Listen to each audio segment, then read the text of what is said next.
En esta modalidad, las clases se hacen con profesores auxiliares, en este caso la profesora Karen Bamondes y la profesora Ingrid Solís, que ellos apoyan a los otros profesores, ¿ya? La profesora Karen Bamondes apoya a la profesora Marcela Fernández, y el profesor Miguel Osandón, y la profesora Ingrid Solís me apoya a mí y a Marlene Piña en la parte de ejercicio.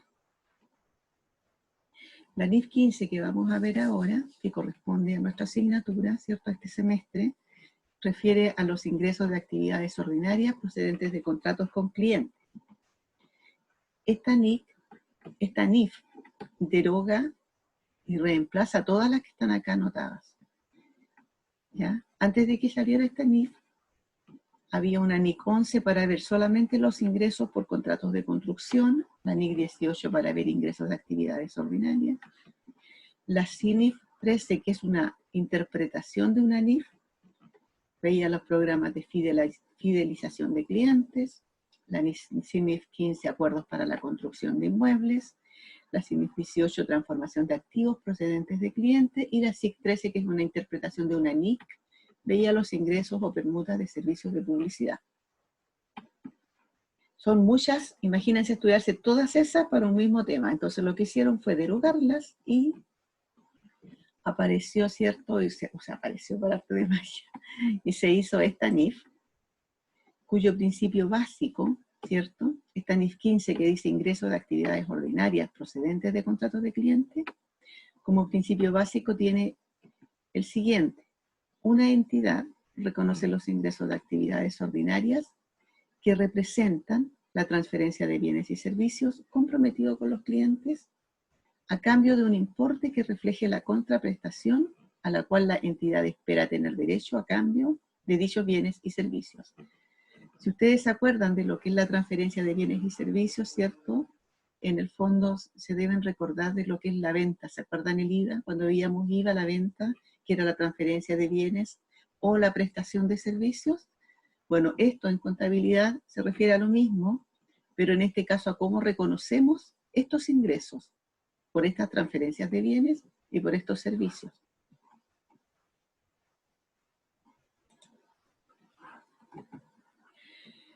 Entonces, reconocimiento.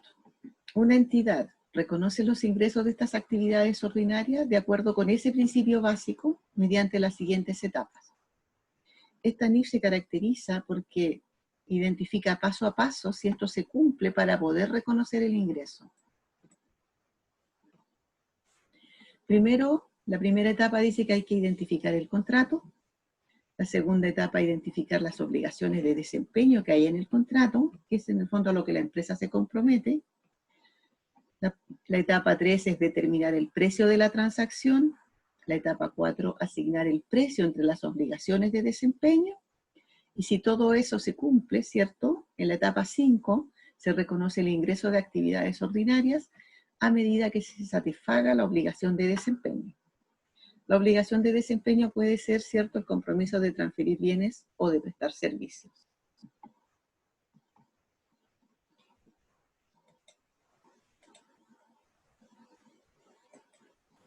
Profe, no entendí, o sea, entendí.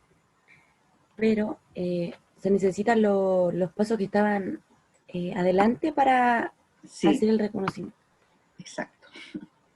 Exacto. Entonces, para este tipo de obligaciones de desempeño, la entidad reconocerá un ingreso de actividades ordinarias a lo largo del tiempo, seleccionando un método apropiado para medir el progreso de esta obligación de desempeño de la entidad.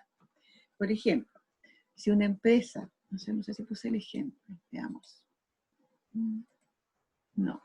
Si una empresa se compromete, por ejemplo, en el caso de un trabajo de construcción, a hacer un edificio para otra empresa, a medida que eso es una obligación de desempeño que es a largo plazo, a lo largo del tiempo.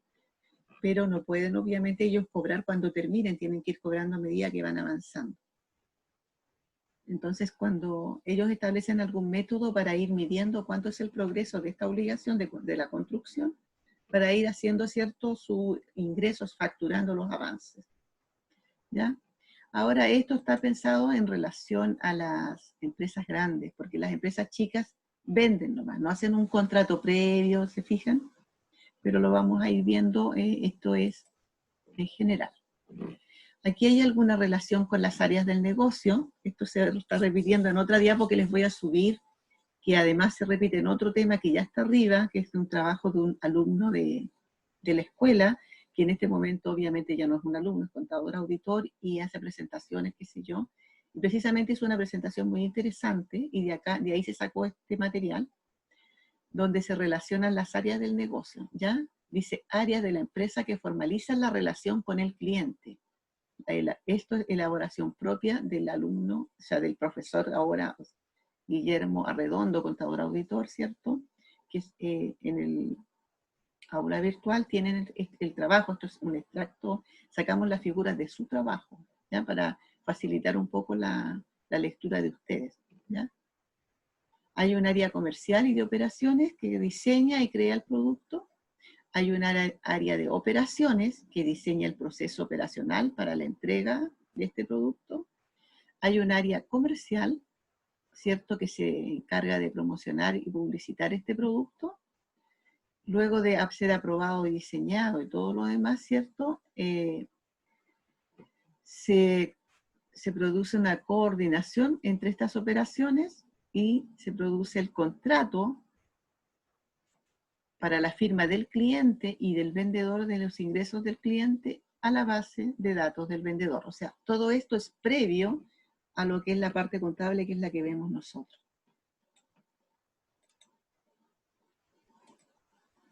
Los pasos que les estaba leyendo hace poquito son, ¿cierto?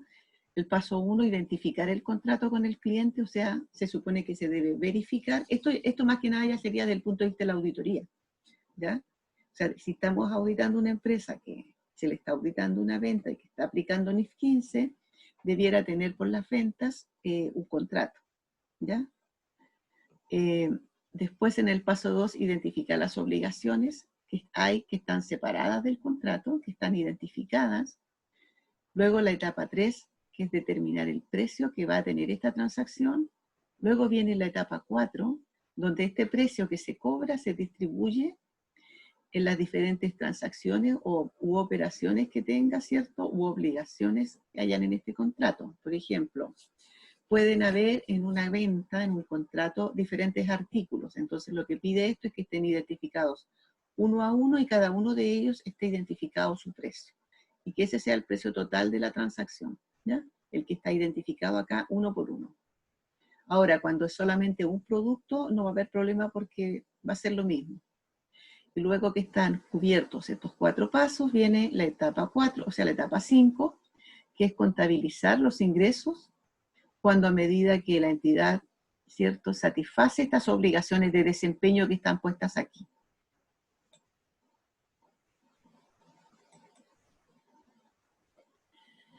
Y tenemos que el paso 1, cuando se identifique el contrato, ¿cierto?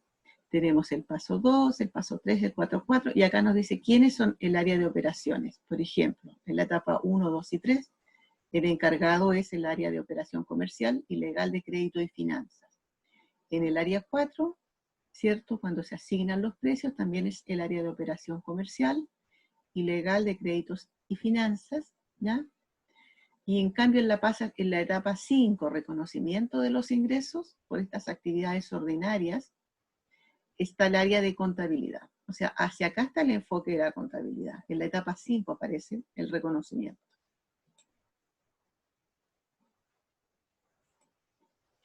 Esa sería como una presentación pequeñita para... Vamos a... Sí. Eso es un poco para clarificar. Esta no la he subido porque la terminé anoche. Así que se las voy a subir un rato más, ¿cierto? Vamos a ver.